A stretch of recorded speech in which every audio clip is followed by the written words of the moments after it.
পরশুরাম ধারাবাহিকের আজকের পর্বের শুরুতেই দেখা যায় গভীর আবেগে ভেঙে পড়া পরশুরাম বলরামকে ফোনে জানায় যে সে কখনোই নিজের সন্তানের পরিচয় ভুল করতে পারে না এবং তার বিশ্বাস লাট্টুর রক্তই তার শরীরে রয়েছে।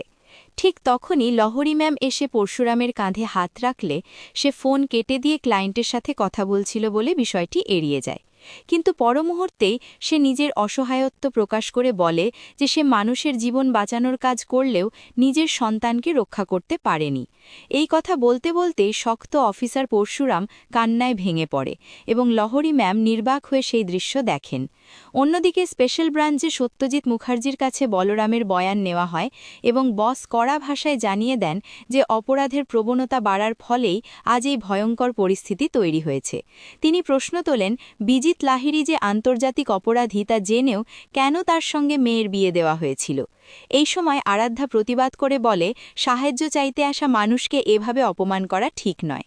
কিন্তু কাবির হঠাৎ বিস্ফোরক মন্তব্য করে জানায় যে প্রকৃত অপরাধী অন্য কেউ এবং তার মাথার ওপর রয়েছে আরও বড় শক্তি, যার নাম কর্ণ চ্যাটার্জি। সে আরও বলে, টটিনী ও শিবপ্রসাদ তাদের সন্তান হারিয়েছে। এই কথা শুনে বস ও বলরাম রেগে যান এবং পরিস্থিতি সামাল দিতে আরাধ্যা কাবিরকে সেখান থেকে সরিয়ে নিয়ে যায়। বস তখন সত্যজিৎ মুখার্জিকে আশ্বাস দেন যে তারা বিজিত লাহিড়ী ও আয়েশির খোঁজে সর্বোচ্চ চেষ্টা করবেন, তবে একই সঙ্গে সন্দেহ প্রকাশ করেন যে সবকিছু জেনেও হয়তো ইচ্ছাকৃতভাবেই এই ভুল করা হয়েছে। অন্যদিকে হাসপাতালে টটিনী বারবার লাট্টুর কথা মনে করে কান্নার ভেঙে পড়ে। ছোট পিকুকে সে আশ্বস্ত করে যে তার ভাই ফিরবেই। শিবপ্রসাদ খাবার রান্নার কথা বললেও তার চোখেও জল। এরপর টটিনী নার্সের ফোন নিয়ে নিশাকে কল করে অডিটোরিয়ামে থাকা লোকদের সব তথ্য জোগাড় করতে বলে এবং হুমকি দেয় যে প্রয়োজনে চেম্বার চালিয়ে সত্য বের করাবে। ঠিক তখনই দরজার বাইরে দাঁড়িয়ে পরশুরাম সবকিছু শুনে ফেলে। পিকু তাকে জিজ্ঞেস করলে সে প্রতিশ্রুতি দেয় যে লাট্টুকে সে ফিরিয়ে আনবেই। এরপর পরশুরাম বলরামকে নির্দেশ দেয় অডিটোরিয়াম থেকে ধরা সব অপরাধীকে ছেড়ে দিতে, কিন্তু নজরে রাখতে। বলরাম ঝুঁকির কথা বললেও পরশুরাম জানায় এই ঝুঁকি তাকে নিতেই হবে, কারণ এর মাধ্যমেই টটিনীর আসল পরিচয় সামনে আসবে। তার পরিকল্পনা অনুযায়ী টটিনীর লোকেরা যখন অপরাধীদের তুলবে তখনই স্পেশাল ব্রাঞ্চ তাদের ঘিরে ফেলবে।